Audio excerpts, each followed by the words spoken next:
안녕하십니까. 태백산직입니다.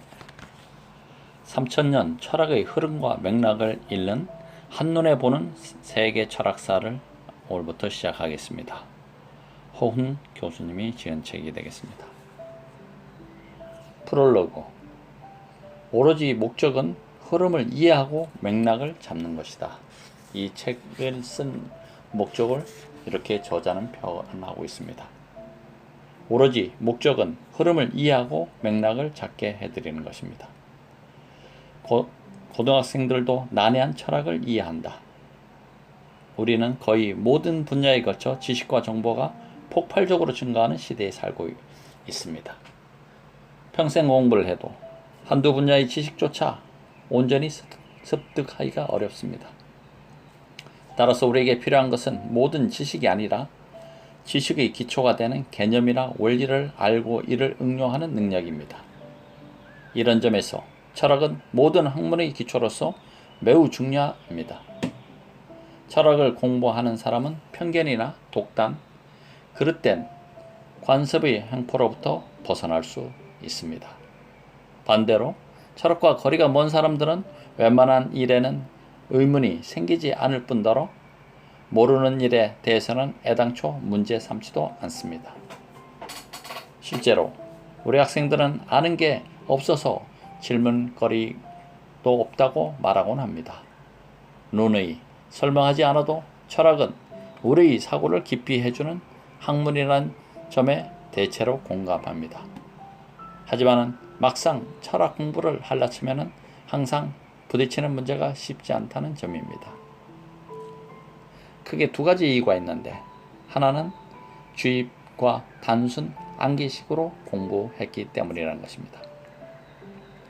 철학의 본질은 상반되는 방식입니다. 다른 하나는 철학을 소개하는 책이 쉽지 않기 때문입니다.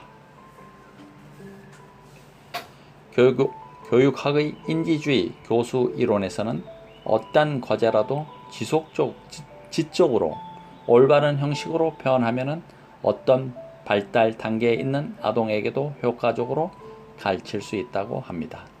제 아무리 어려운 지식이고 학습자가 성인이 아니라 할지라도 지적 수준에 맞게 적절하게 표현하면 누구나 이해하고 배울 수 있다는 뜻입니다.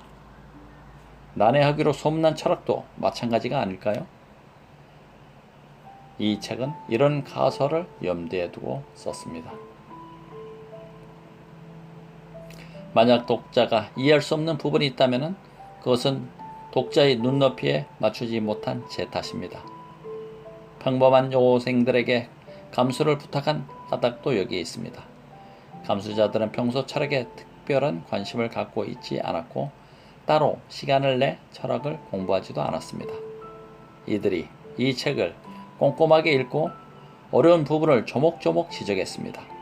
그리고 비로소 철학에 흥미를 갖게 되었음을 고백했습니다. 고등학생이 어떻게 어려운 철학책을 읽고 평가까지 할 수 있느냐라고 의구심을 가질 수도 있습니다. 조지 버나드 쇼는 이렇게 말합니다. 내가 계란을 낳을 수는 없지만 오믈렛 평가는 잘할 수 있다. 감히 말씀드리고자 이 책을 읽고 나서 철학은 여전히 어려운 학문이라는 결론을 내릴 사람은 없을 것입니다. 현미경과 만원경을 모두 써봅시다. 문학작품을 이해하기 위한 접근 방법으로 내재적 관점과 외재적 관점이 있습니다. 절대론적 관점이라고도 부르는 내재적 관점은 외적 요소를 배제하고 오로지 작품 내부의 묘사만으로 주제, 등장인물, 편법 따위를 분석, 비판, 비평, 감상하는 방법입니다.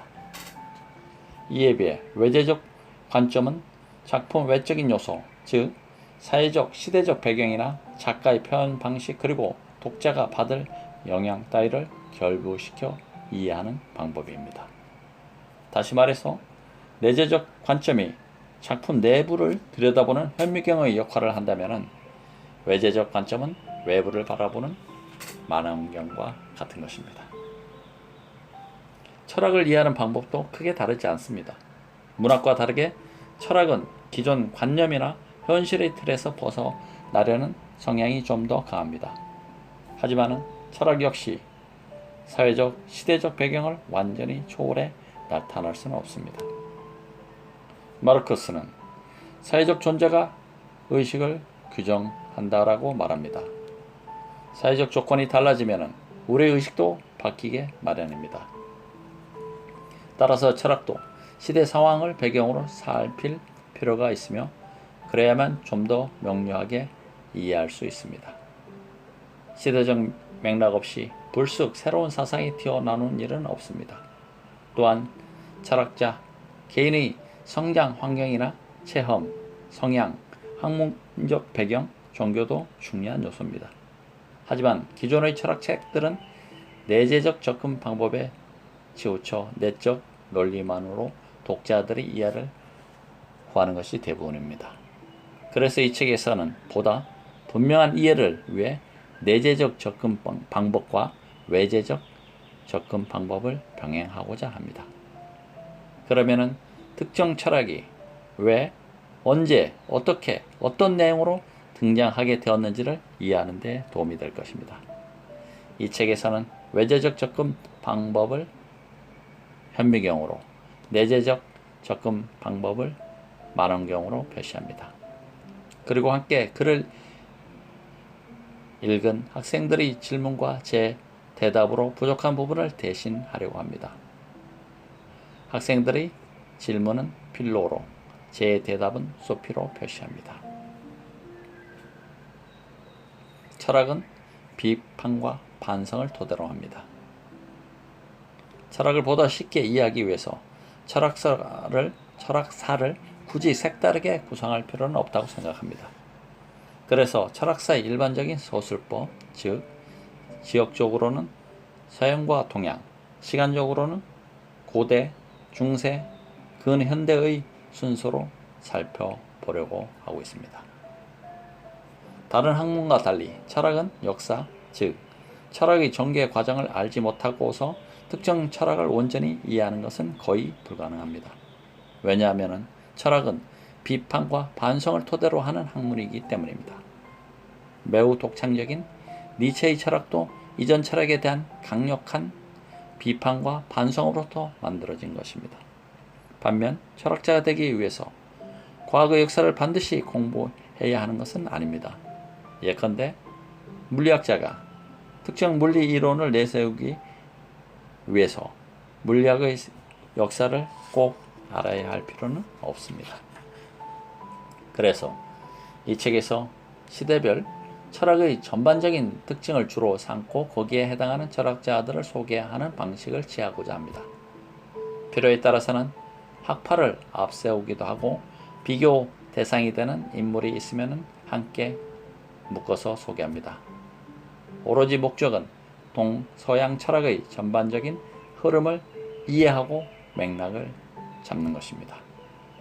다시 한번 말씀드리면 전반적인 흐름을 이해하고 맥락을 잡는 것입니다. 잘 알고 있듯이 서양의 사상은 고대의 자연, 중세의 신, 근대의 인간, 현대의 철학의 재구성이라는 주제로 살펴볼 수 있고 동양의 사상은 유, 불, 선으로 나눠 볼 수 있습니다. 서양의 사상은 고대의 자연, 중세의 신, 근대의 인간 주체, 현대의 철학의 재구성이라는 주제로 살펴볼 수 있고 동양의 사상은 유, 불, 선, 선은 도라고도 할 수 있습니다. 이렇게 플로로고를 쓰셨습니다. 제1장 서양 고대 철학에 대해서 알아보도록 하겠습니다. 철학이 아테네에서 꽃피운 까닭이 무엇일까요? 철학은 언제 어떻게 왜 시작되었을까요? 철학은 의심과 의문, 회의에서 시작합니다. 철학적으로 생각하려면 눈앞에 보이는 것을 당연하게 생각하는 사람들과 다르게 생각해야 합니다.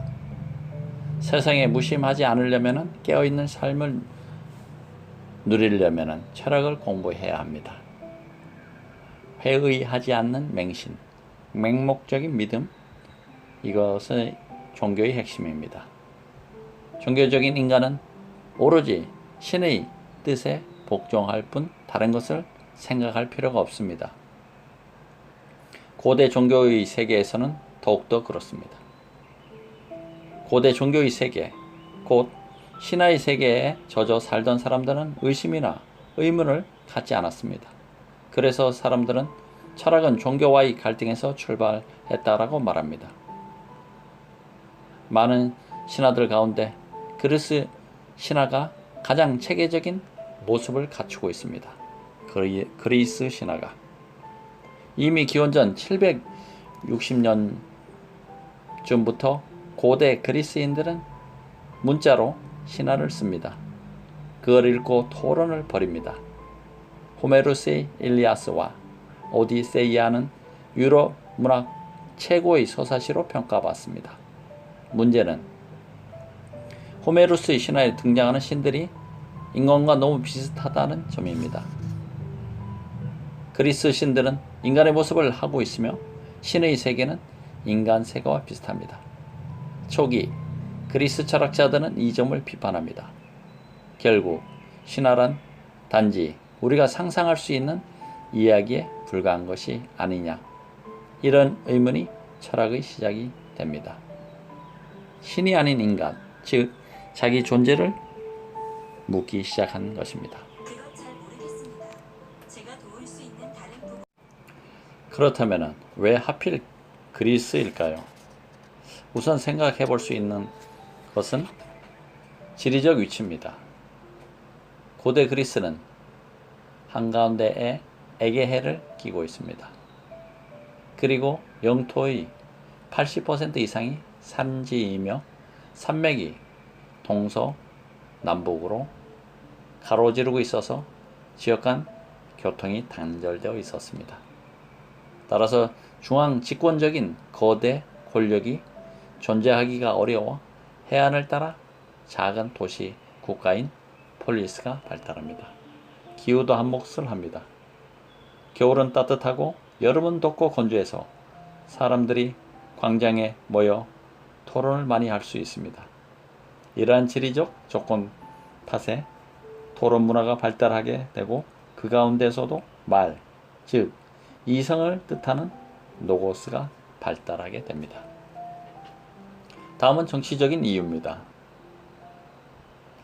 기원전 800년쯤부터 그리스인들은 지중해 전역에 수많은 도시를 세우며 식민지를 개척해서 나갑니다. 기원전 6세기쯤부터는 지중해 연안에 빛나는 고대 문명을 꽃피우죠. 이들 가운데 가장 눈부신 발전을 이룬 것이 바로 아테나였습니다. 그리고 여기서 민주주의가 발달하는 것입니다. 좀 더 자세히 알아보면은 기원전 6세기 말 서남아시아를 기반으로 한 페르시아는 세계 최강의 국력을 자랑하는 나라로 성장합니다. 페르시아는 대제국을 건설하면서 소아시아 서부 해안에 있는 그리스 폴리스들을 통제하기 시작합니다. 그러자 폴리스들 가운데 일부가 페르시아에 대항해 이오냐 반란을 일으킵니다. 페르시아 왕 다리우스 1세는 이를 진압하고 사신을 보내 신한 나라가 될 것을 종용하죠. 하지만 아테네와 스파르타는 페르시아에서 온 사신을 처단해 버립니다. 그 결과 역사상 처음으로 동서양이 충돌하는 페르시아 전쟁이 일어나는 것입니다. 그것이 기원전 492년에서 479년의 일입니다.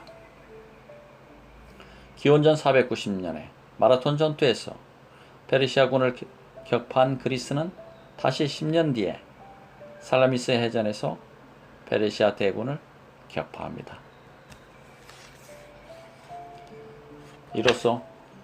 이로써 수십 년에 걸친 페르시아 전쟁을 승리로 마무리하게 됩니다. 그 뒤 승전국 그리스는 정치, 경제, 문화의 황금기를 누리는 것입니다. 특히 이 전쟁에서 결정적인 역할을 한 아테나는 전성기를 맞이하게 되었던 것입니다. 여기서 중요한 점은 마라톤 전투에서의 승리는 주로 농민, 보병에 의해서, 살라미스 해전의 승리는 주로 수공업 노동자 출신의 군인에 의해서라는 사실입니다. 전쟁을 승리로 이끌었죠. 당연히 전후에 이들의 사회적 지위가 높아집니다. 이들은 아테네 귀족의 특권을 빼앗아 시민이 직접 정치에 참여하는 민주제를 확립하였던 것입니다. 특히 민중의 위대한 지도자 페리클레스의 출현으로 고대 민주주의는 전성기를 맞이하게 되었습니다. 정치 권력은 왕에게서 귀족에게, 다시 참주, 불법으로 권력을 잡거나 계승받은 왕에게서 시민에게로 넘어갑니다. 특히 고대 아테네 민주주의의 등장을 당연시하지만 아무런 이유 없이 갑작스레 등장한 것은 아닙니다. 아테네 민주정치와 튼튼한 경제를 바탕으로 빛나는 황금기를 맞이합니다. 특히 아테네의 민주정치는 독특한 정치 제도입니다. 모든 아테네 시민들은 정치적인 의사결정 과정에 직접 참여하게 됩니다.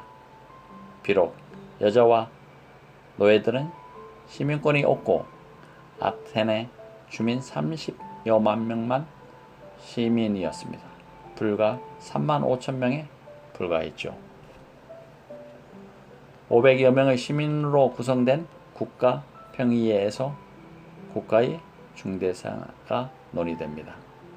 모든 시민은 평생에 한 번은 평의회 의원이 되어 봉사해야 할 의무가 있고 2번까지 평의회 의원이 될 수 있었습니다.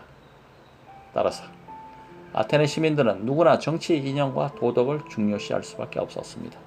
그리고 자신의 생각과 주장을 조리 있게 펼치고 상대방을 설득시킬 능력을 갖출 필요가 있었던 것입니다. 그렇게 함으로써 지혜를 사랑하는 학문인 철학이 아테나를 중심으로 꼽히었던 것은 너무나 당연한 결과입니다. 그러나 아테나 민주주의는 오래가지 못했습니다. 많은 노예가 아테나로 들어오고 상업이 크게 번성하지만은 빈부격차가 심해지면서 계급 대립도 격렬해집니다. 더구나 스파르타와 벌인 펠레폰네소스 전쟁에서 지면서 아테네는 무너지기 시작했던 것입니다. 기원전 461년에서 404년에 펠레폰네소스 전쟁이 있었습니다. 여기에서 진 아테네는 정치적 주도권을 뺏기고 30명의 전제 군주가 다스리는 스파르타식 과도 정치가 뒤를 잇습니다. 이로써 고대 민주주의는 막을 내리게 되는 것입니다. 과도 정치 체제가 등장하고 많은 시민들이 노예로 전락하자 이를 계기로 사람들 사이에는 좋은 정치 체제에 대한 논의가 일어납니다.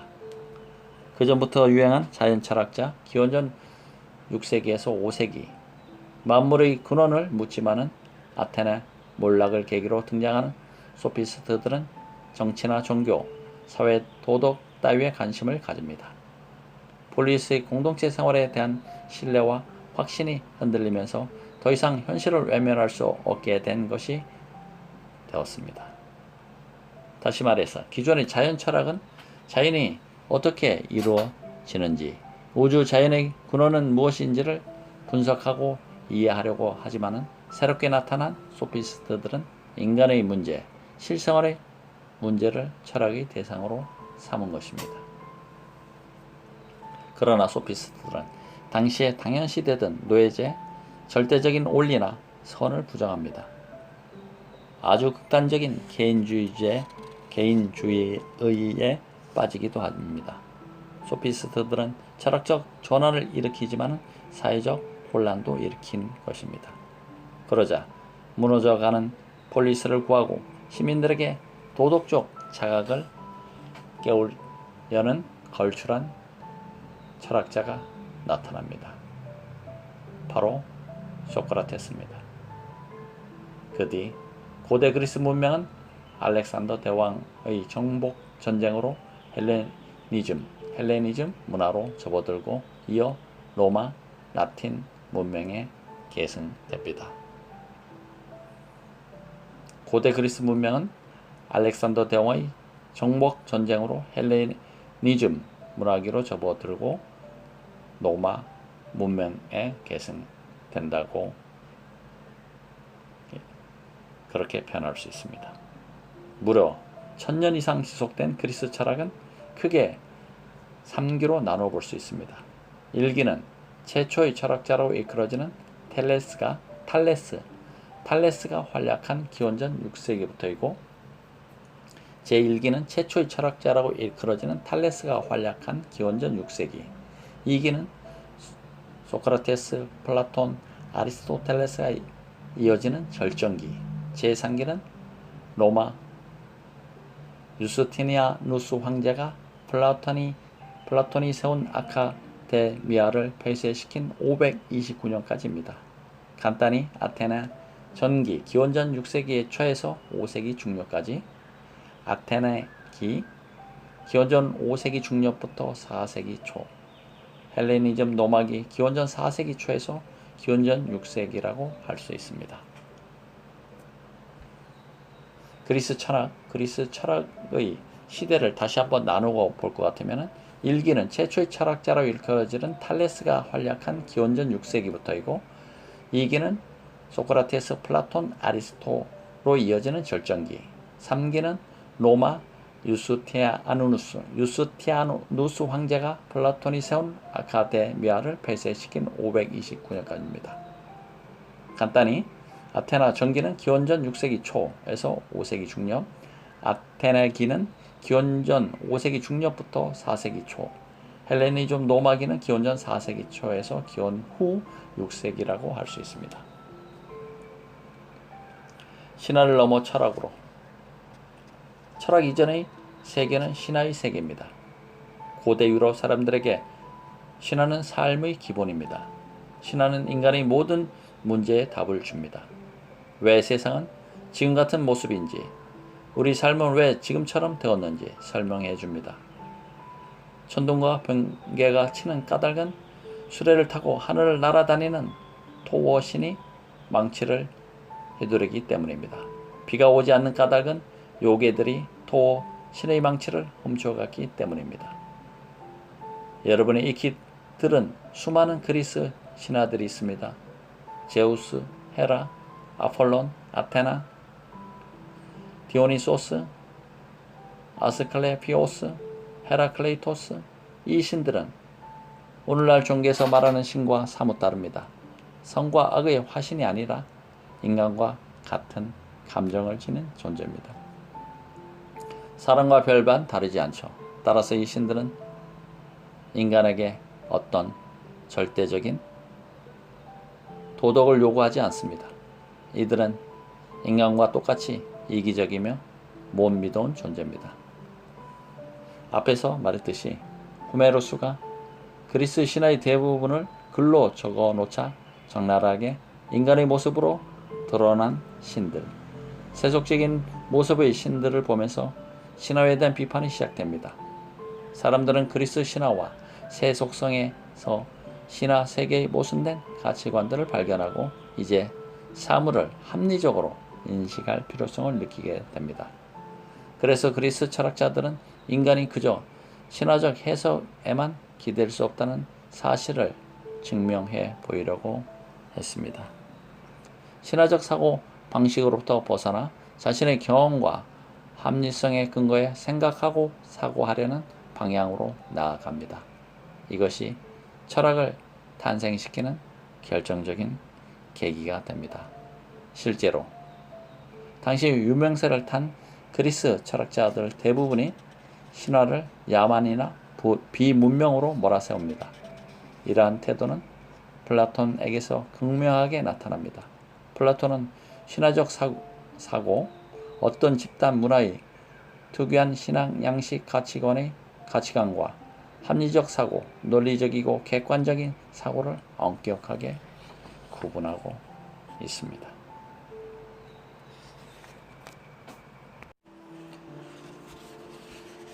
한눈에 보는 세계 철학사 첫 번째 이야기 프롤로그. 오로지 목적은 흐름을 이해하고 맥락을 잡는 것이라는 저자의 해설과 철학이 아테네에서 꽃피운 까닭에 대해서 이 시간 알아봤습니다. 조금이라도 도움이 됐기를 바라며 다음 시간에는 자연 철학과 소피스트에 대해서 알아보도록 하겠습니다. 다음 편도 많은 함께 해주시면 대단히 감사하겠습니다. 감사합니다. 태백산지였습니다.